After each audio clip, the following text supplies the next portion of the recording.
Welcome to Richard and Greg, a channel dedicated to discussion, debate and argument on a whole array of topics.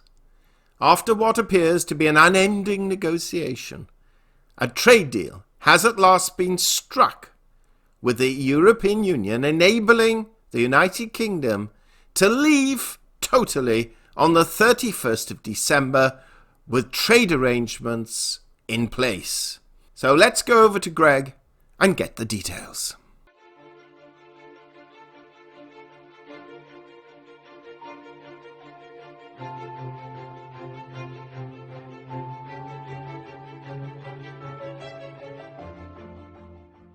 Welcome to Richard and Greg. It's Thursday, the 24th of December 2020 at 19:35 GMT.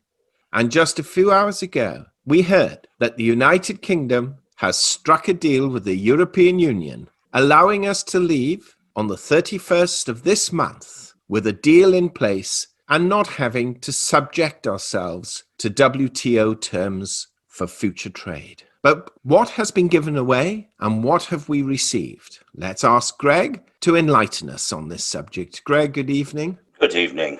It's amazing what you can do with politicians if you threaten their Christmas. They got the whole thing wrapped up mid-afternoon this afternoon so that they could get on with their family Christmas. Actually, to be fair, they're all still tied up in the minutiae of making sure the legalities are correctly worded.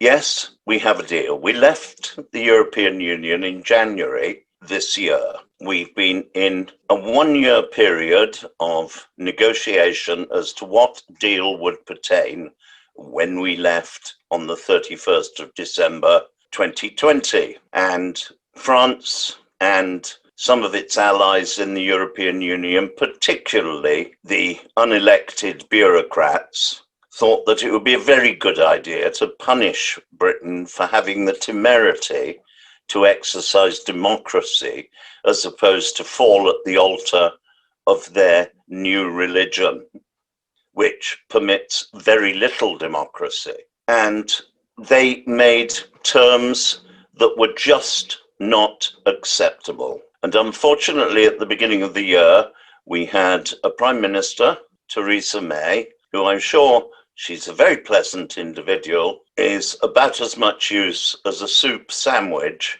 as a Prime Minister to negotiate a leaving.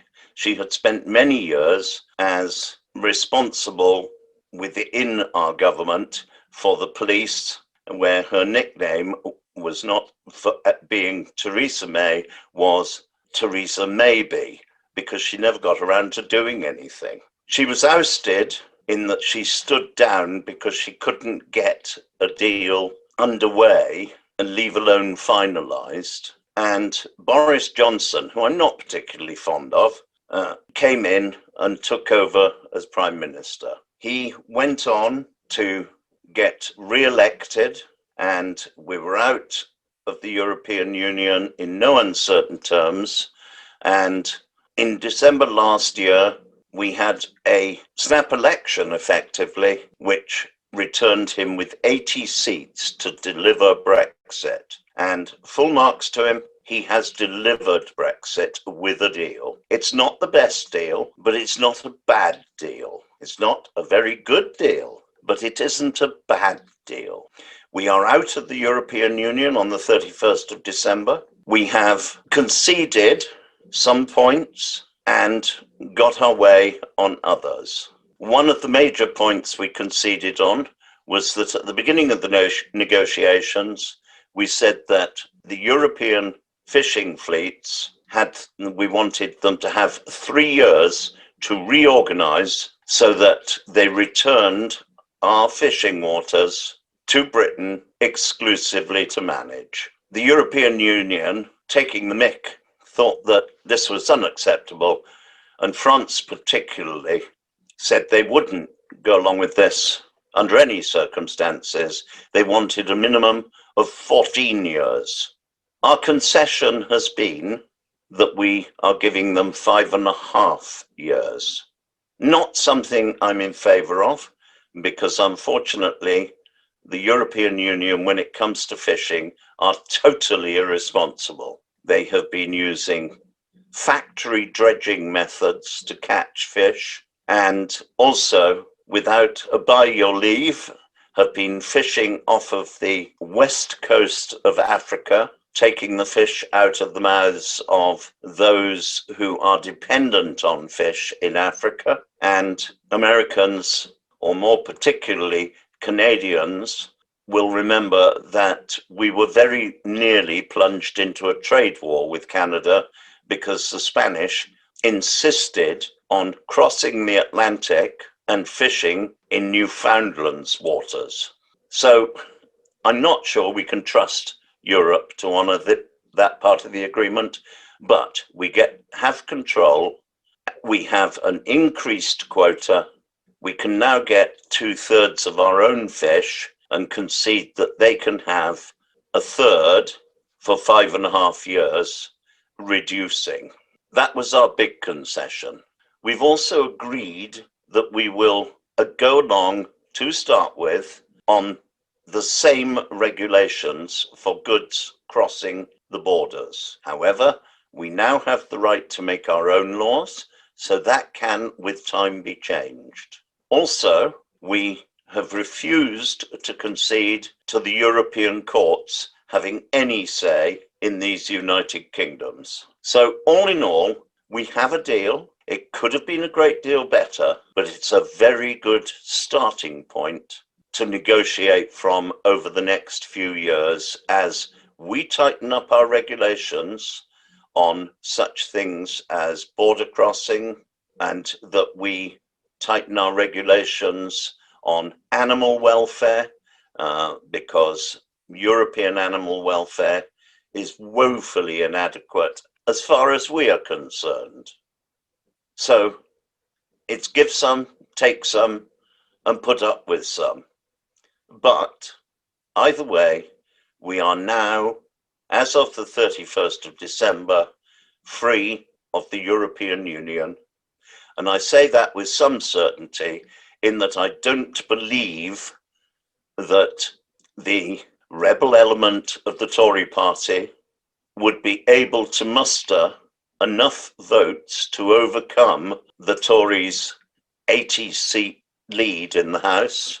And furthermore, it has already been said, although in a posturing and rather silly speech by Keir Starmer, the leader of the Labour Party, that he will be advising his MPs, that's the opposition, to vote with the government.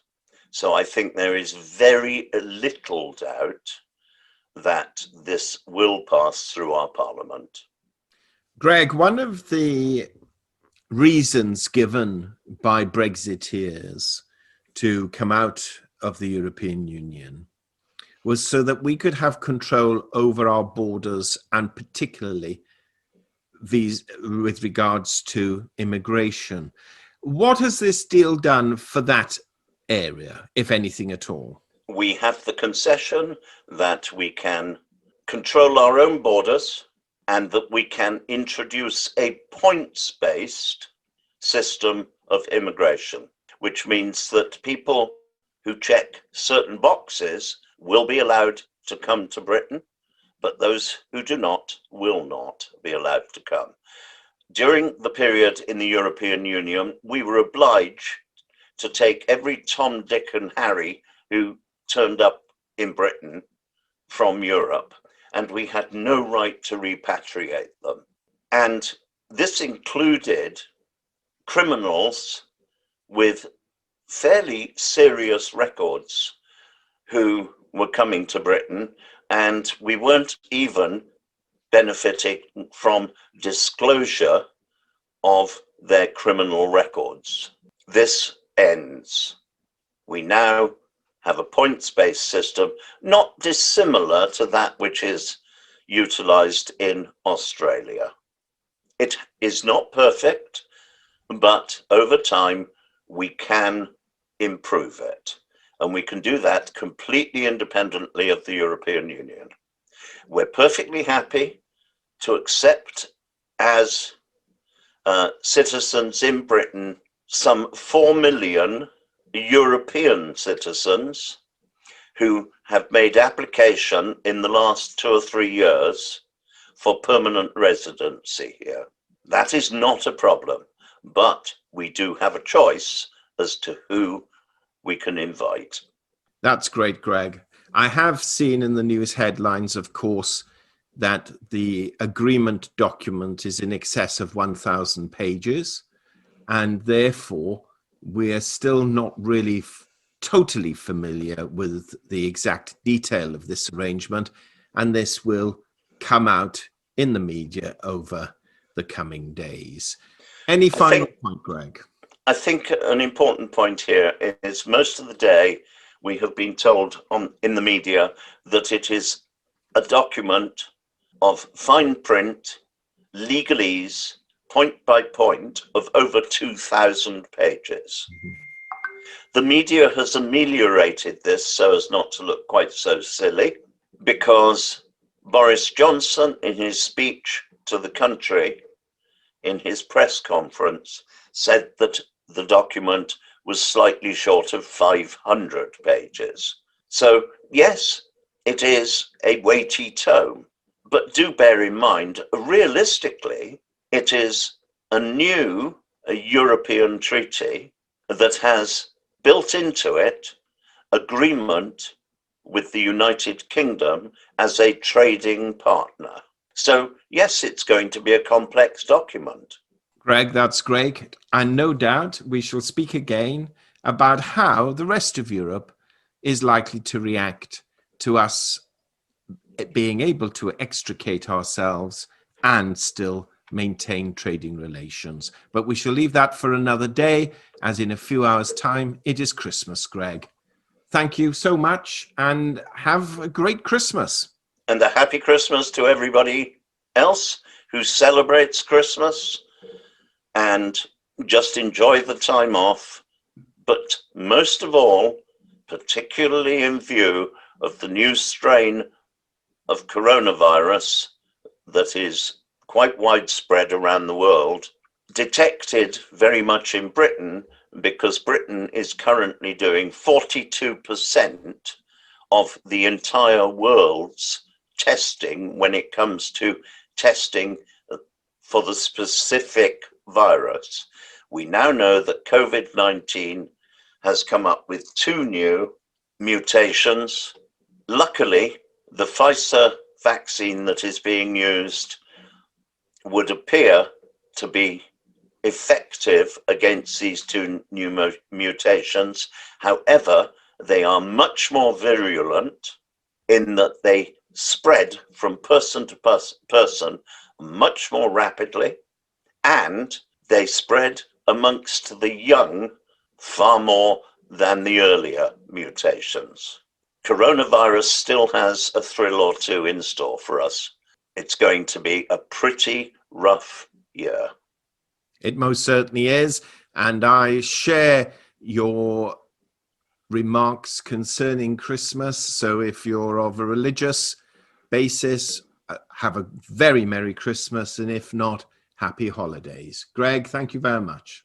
Have a good year.